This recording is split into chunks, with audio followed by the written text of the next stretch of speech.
ఎప్పుడు ఈ గుడ్లని గుడ్లలాగా తింటున్నామండి, చేపల్లాగా ఎందుకు తినట్లేదు. శైలజక్కకు అన్ని పిచ్చి పిచ్చి ఆలోచనలు వస్తుంటే వాటిని అన్నింటినీ మా మీద రుద్దుద్ది. టేస్టీగా లేకపోతే అసలు మీకు చెప్పే సాహసమే చేయనండి. ఎందుకంటే మహామహులు ఉన్నారు అక్కడ, టేస్ట్లో రుచిని క్రియేట్ చేయడంలో ఆరుతేరిన వాళ్ళందరూ చూస్తుంటారు. ఎందుకంటే నాకు కనిపించే ఫంక్షన్స్కి వెళ్ళినప్పుడు, బయటకు వెళ్ళినప్పుడు కనిపించే వాళ్ళందరూ పెద్దవాళ్ళు చాలామంది పలకరిస్తారు. అమ్మ చాలా బాగా చేస్తావమ్మా, అమ్మ ఇదమ్మా అదమ్మ, సలహాలు సూచనలు కూడా ఇస్తుంటారు. ఈ విషయంలో ఇలా చేయమ్మా బాగుంటుంది అట్లా. నాకు ఎంత తృప్తిగా అనిపిస్తుంది. ఎందుకంటే నాకంటే పెద్దవాళ్ళు నా ఛానల్ని చూస్తూ వాళ్ళ మనవళ్ళకి మనవరాలకి సజెస్ట్ చేస్తూ నాతో ఎంత చక్కగా ఏదో ఇంట్లో అమ్మాయితో మాట్లాడినట్టు మాట్లాడతారంటే నిజంగా. అండ్ వాళ్ళు చూస్తున్నారనే ఒక భయం నాలో ఉంటుందన్నమాట. ఆ అవేర్నెస్ తోటి నేను వర్క్ చేస్తాను. సో నేను మొన్న చేపల పులుసు తింటున్నాను, నిన్నగాక మొన్ననే సండే రోజు తింటున్నప్పుడు నాకు ఎందుకో అనిపించింది, వైనాట్ గుడ్లని ఇట్లా ఎందుకు చేయకూడదు అనిపించింది. మా ఇంట్లో వాళ్ళు వింటే అవును కరెక్టే మాట అనుకుంటారు. ఎందుకంటే చేపల పులుసు నేను మొన్న తిన్నానా లేదా అనేది వాళ్ళకే కదా తెలుస్తుంది. సో అనిపించింది నెక్స్ట్ ఎందుకు ఇలా చేయకూడదు అని వెంటనే టకటక రాసుకున్నాను, స్క్రిప్ట్ రాసుకున్నాను. ఆ రోజు నెక్స్ట్ రోజు మధ్యాహ్నం చేశాను. సూపర్ అంటే సూపర్గా ఉంది. ఈరోజు మీకు ప్రజెంట్ చేసేస్తున్నా, ఆగలేనమాట ఎక్కడ. So ingredients are very simple. చలో ఎగ్స్ అండి, ఒక 6 కోడిగుడ్లు బాయిల్ చేసి 9 minutes బాయిల్ చేసి ఇట్లా పక్కకు పెట్టుకోండి, చల్లారనివ్వండి. దానికి ఒక రీజన్ ఉంది చెప్తా. ఇంకా అదర్ ఇంగ్రీడియంట్స్ వచ్చి ఉల్లిగడ్డ, పచ్చిమిర్చి, టమాటో, పసుపు, ఉప్పు, కారం, Silas kitchen garam masala. Silas kitchen garam మసాలాని ఎందుకంటున్నానంటేనండి అందులో ధనియాలు, జీలకర్ర అన్నీ A to Z ఉంటాయి కాబట్టి సైలాస్ కిచెన్ అన్న. కరివేపాకు, చింతపండు పులుసు, అల్లం వెల్లుల్లి పేస్ట్, కొత్తిమీర, ఆవాలు, జీలకర్ర, మెంతులు, మెంతి కూర, ఇంకా ఆయిల్. చలో స్టార్ట్ చేద్దామా మన ఎక్స్పెరిమెంటల్. అది జస్ట్ గుడ్లను ఉడకబెట్టిన తర్వాత చల్లారనివ్వండి. నేను ఎందుకు చెప్పానంటే వేడిగా ఉన్నప్పుడు మనం కట్ చేసామనుకోండి ఆయిల్లో వైట్ ఊడిపోతాయి. మనం ఫిష్లో ఎక్కడైనా మధ్యలో పార్ట్ ఊడిపోద్దా, దీన్ని ఫిష్ అంటే ఫిష్ లానే చేద్దాం. నేను ఇలాగే చేసా. ఇప్పుడు మనకి వీడిపోకుండా వస్తాయి. దీన్ని ఇంకా గట్టిగా ఉంచడానికి ఇట్లా ఎగరేసినా కానీ ఊడకుండా చేయాలంటే ఒక అద్భుతమైన టెక్నిక్ ఉంది. అది మీకు ఇవాళ చేసి చూపిస్తాను. చాలామందికి ప్రాబ్లం ఏంటంటే గుడ్లు కట్ చేసిన తర్వాత పెట్టేటప్పుడు లేకపోతే కట్ చేయాలంటే అవి ఎక్కడ ఎల్లో వైట్ సపరేట్ అవుతాయో అనుకుంటారు. అవ్వవు. ఇలా చేస్తే చూపిస్తాను నేను మీకు ఇవాళ. మీకు ఎక్కడైనా వైట్ కట్ అయింది అనుకోండి అప్పుడు విడిపోతాయి గ్యారంటీగా. ఈ వైట్ ఎక్కడైనా కట్ అయితే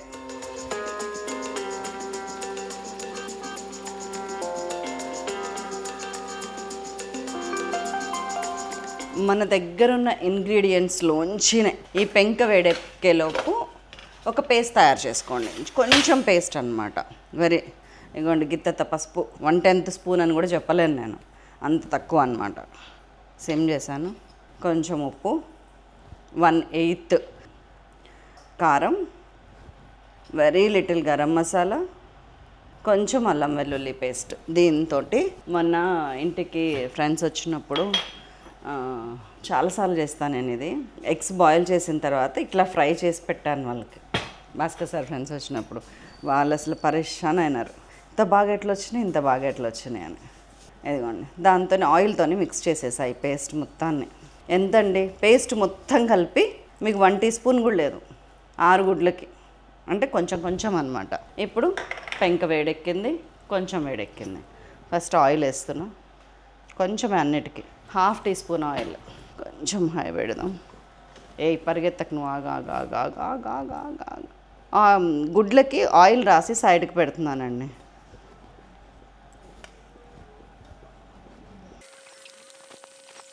అంతే పెట్టి మధ్యలో కొంచెం ఆయిల్ వేస్తున్నాను. ఒక 1 teaspoon ఆయిల్లోకి ఈ పేస్ట్ వేసేస్తుంది. ఈ పేస్ట్ మొత్తం వేసేస్తుంది. మీరు కావాలంటే ఈ పేస్ట్ని ఆయిల్తో కొంచెం లూజ్ చేసుకోండి, కొద్దిగా లూజ్ చేసి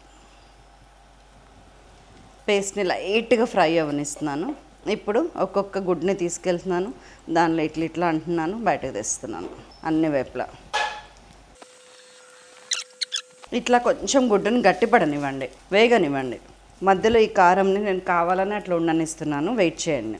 ఎగ్ ఫ్రై ఉత్తగా ఇట్లా చేసి మనం సాంబారు రసంలోకి చేసుకున్నా చాలా బాగుంటుంది, నంచుకోవడానికి సైడ్ డిష్. ఇటు కూడా ఒక్కసారి తిప్పండి, మళ్ళీ తిరగలేయండి. కాలట్లేదా అంటే చేతికి కొంచెం వేడి, మనసుకు కొంచెం తడి. మా ఆడవాళ్ళకి బాగా అలవాటు, మగవాళ్ళకి 2 ఉండవు అలవాటు. తడి అంటే ఏంటి, మనసుకు కూడా దాహం వేస్తుందండి, తెలుసా మీకు అది? అదొక పెద్ద సబ్జెక్టు. ఇప్పుడు వద్దులేండి, ఎప్పుడన్నా తీరిగ్గా టార్గెట్ టీవీలో కూర్చొని మనం దాని గురించి మాట్లాడదాం. మంచి గెస్ట్ని, మనసు కవిని ఎవరినన్నా పిలిచి, మనసు కవి ఆత్రేయ అని ఆత్రేయ గారికి పేరు ఉండేది. అంటే ఆయనంత బాగా మనసుని ఎవరు ఆవిష్కరించలేదని నమ్మకం జనాలకి. ఊర్లల్లో వాళ్ళు ఉంటారు కదండి, జాతరలప్పుడు అమ్మవారి ముందు బొగ్గులు చల్లి నిప్పుల మీద నడుస్తారు చాలామంది. వాళ్ళకి కాళ్ళు ఎందుకు కాలువో తెలుసా? కాలుకి వేడి తెలిసే లోపు అడుగు తీసి ఇంకొక అడుగు ఇట్లా పెట్టేస్తారంట. నేను ఎప్పుడు నడవలా, విన్నా నేను. ఏంటి దాని వెనక సైన్స్, అసలు అట్లా ఎట్లా నడుస్తారు? ఫస్ట్ ఏమో భక్తి మనిషిని ఊపేస్తుంటే మనకేం అర్థం కాదు. ఆ భక్తి ఎక్కడి నుంచి వచ్చిందంటే బాధల్లోంచి, అవసరాల్లోంచి చాలామందికి వస్తుంది. సత్యమేమో అవసరాల్లోంచి వస్తుంది ఆ భక్తి అనేది. సో ఆ భక్తిలో వాళ్ళకి తెలియదు, ఫస్ట్ ఆఫ్ ఆల్ తెలిసినా ఓర్చుకుంటారు. ఎందుకంటే బయట అనుభవించే బాధల కన్నా ఇది చాలా బెటర్ అనే ఫీలింగ్లో ఉంటారో ఏమో, లేకపోతే ఆ భగవంతుడు డెఫినెట్గా నన్ను కరుణిస్తాడు అనుకుంటాడేమో, నాకు తెలియదు. వాళ్ళు అట్లా నడిచి వెళ్ళిపోతుంటారండి. దానికి కారణం ఏంటంటే, ఇప్పుడు నా చేయి పెట్టినా కూడా అంతే, వేడి తగిలే లోపు నేను నా చేయి తీసేస్తున్నా. మేబీ వాళ్ళు కూడా కాళ్ళు తీసేస్తారేమో టపటప, అప్పుడే గట్టిపడిపోతున్నాయండి ఇవి. It takes hardly 4 to 5 minutes అండి. కానీ మీరు పులుసులో వేసి మగ్గబెట్టినా కానీ ఇంక ఇవి విడిపోవు, ప్రాపర్గా వేయిస్తే. మీరు ఒకవేళ ఏదైనా ఒకటి అర విడిపోయినా ఏం కాదు, లైట్ తీసుకోండి, దానివల్ల గ్రేవీకి టేస్ట్ వస్తుంది. ఇది అయిపోయిందండి, దీన్ని తీసి పక్కకు పెట్టేస్తున్నా. దీన్ని పులుసులోకి ఇలా జాలు అరుస్తా. మెయిన్ పులుసు స్టార్ట్. ఇప్పుడు మీకు ఆ టెన్షన్ అంతా ఏమొద్దు, ఎందుకండి సగం సగం చేయాలి, మేము ఫుల్ గుడ్లు వేస్తామంటే ఫుల్ గుడ్లు మంచిగా ఫ్రై చేసుకోండి. ఒక డిఫరెంట్ ప్రయత్నము అండ్ ఒక డిఫరెంట్ టేస్ట్ మీకు చూపిద్దామని దాన్ని అట్లా ఫ్రై చేశాను నేను. ఆయిల్ వేసేసుకుంటున్నాను. చేపల పులుసులో కొంచెం ఆయిల్ పట్టబడును. చక్కగా వేడికి అది అట్లా ఉన్నా కానీ మంచిగా ఇంకా ఈ లోపు కూడా ఫ్రై అవుతుందండి, గట్టి పడుతుంది. దాన్ని అట్లా వదిలేయండి. చేపల పులుసులో కానీ లేదంటే ఈ పులుసులో కానీ మెంతి కూర లేకపోతే ఉల్లికాడలు అట్లాంటివి కొంచెం ఉన్నా వేసుకుంటే బాగుంటుంది. ఒక 1/2 teaspoon ఆవాలు, ఒక 1/4 teaspoon మెంతులు, ఒక 1/2 teaspoon జీలకర్ర, 3 వేసుకున్నాక ఉంటే మెంతి కూర వేయండి, లేకపోతే అవసరం లేదు. నేను కొంచెం అండి, సగం కట్ట, ఆ స్మెల్ కోసం, ఆ ఫ్లేవర్ కోసం వేస్తాను నేను. ఉంటే నేను కూడా మీలాగానే ఉంటే వేస్తా, లేదు. ఉల్లిపాయలు, మీడియం సైజ్ ఆనియన్స్. మీకు ఎంత చిక్కదనం కావాలనేది ఆలోచించండి, ఎంత నిల్వ ఉండాలని కూడా ఆలోచించండి. నిల్వ ఉండాలంటేనేమో ఎక్కువసేపు వేయించాలి, చిక్కదనం పలచగా ఉండాలంటే తక్కువ ఉల్లిగడ్డ వేయాలి. నేను ఒక మీడియం సైజ్ ఆనియన్స్ 2 వేసాను అంతేనండి. ఆరే కదా గుడ్లు, ఇట్లా వాసన రావాలి. పోపు వేసినామంటే ఇంట్లో మెంతి కూర ఉంది అని చెప్పచ్చు అనమాట. అనుభవం ఉన్నళ్ళు చాలా మంచి స్మెల్ వస్తుంది. ఉల్లిపాయ మంచిగా ఫ్రై అయింది చూడండి, ఇట్లా అయితే చాలు. సో టమాటా చిన్నవైతే 2 వేసుకోండి, మీడియం సైజ్ అయితే 1 చాలు. ఇవన్నీ నేను చేపల పులుసులో వేస్తా. ఉల్లిపాయ అంత ఫ్రై చేయను అన్నిసార్లు, కొన్నిసార్లు చేస్తా. అండ్ ఇంకొక విషయం మీకు చెప్పాలి, ఇది ఒక 3-4 days నిల్వ ఉంటుందండి. మీరు ఎటన్నా టూర్లు వెళ్ళినప్పుడు, మీరు ఇంట్లో లేనప్పుడు ఫ్రిడ్జ్లో కూడా పెట్టకుండా బయట నిల్వ ఉంటుంది.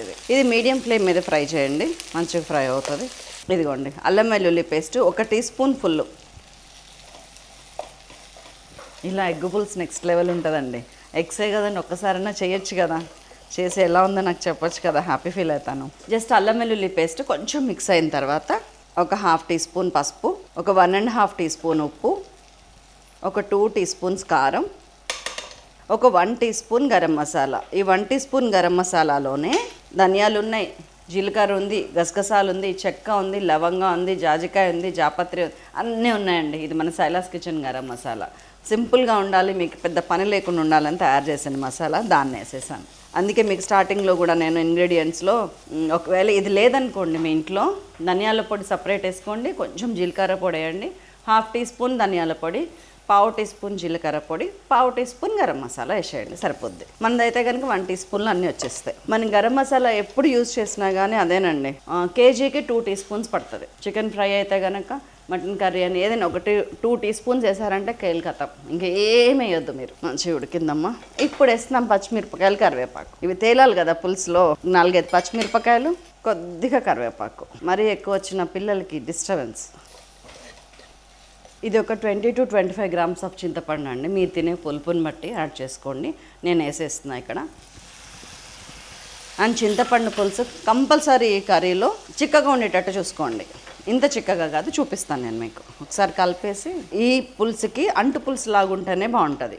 మా ఇంట్లో చేపల పులుసులో పులుసు మిగలదు, ముక్కతో పాటు అంటుపెట్టి మొత్తం ఖతం అయిపోతుంది. ఎట్లా ఉంటుంది అంటే లాస్ట్కి అదే గిన్నెలో అన్నం కలుపుకొని తినాలి తప్పితే అంటు దొరకదు. ఇదిగోండి కొన్ని వాటర్ పోస్తున్నా.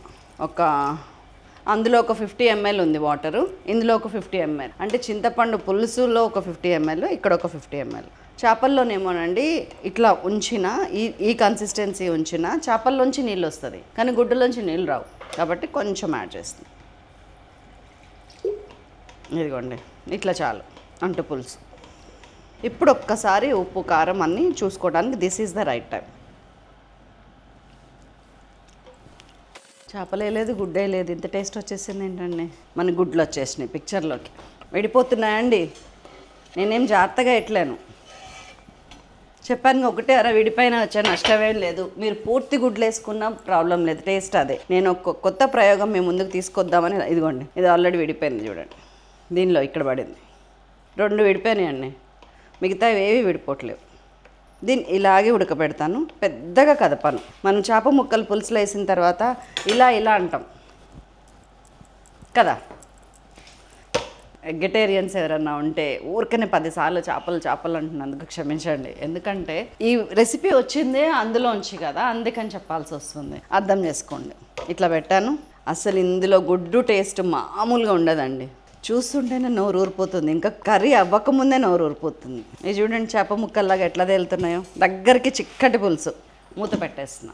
సిమ్ 6 నుంచి 7 నిమిషాల దాకా ఇట్లా ఉండనివ్వండి. చలో అయిపోయిందండి మన ఎగ్ ఫిష్ పులుసు. కొంచెం కొత్తిమీర వేసుకుంటున్నాను. ఉప్పు ఇందాకే చూసేసాను.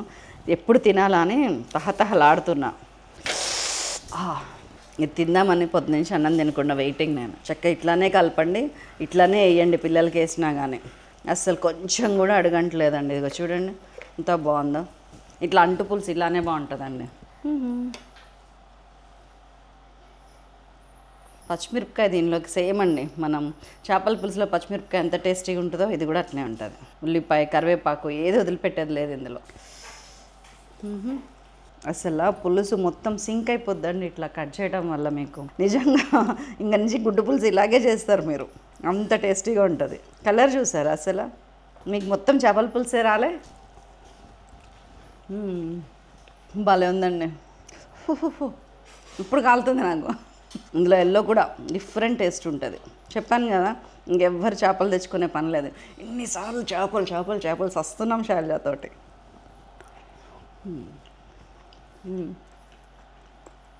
నేను అనుకున్నట్టే పచ్చిమిర్చి కసకస తగులుతుంది. నెక్స్ట్ లెవెల్ ఉంది, చూసుకునే పనే లేదు. అంటు పులుసు ఇట్లా అక్కడికక్కడ కథం పట్టేయచ్చు మనం. నేను ఎల్లో కలిపేస్తాను ఇందులో అన్నంలో, అక్కడక్కడ వైట్ నంచుకుంటా. వైట్ అయితే అసలు ఏమంటారు కసక్కనుంది ముక్క, ఇట్లా గట్టిగా అయింది. ఫ్రై చేసాము, పైగా పులుసులో ఉడికింది కదా, గట్టిగా అయింది. చల్లారితే కూడా ఏమో టేస్ట్ ఉంటుంది. 3-4 డేస్ నిల్వ ఉంటుందండి ఇది.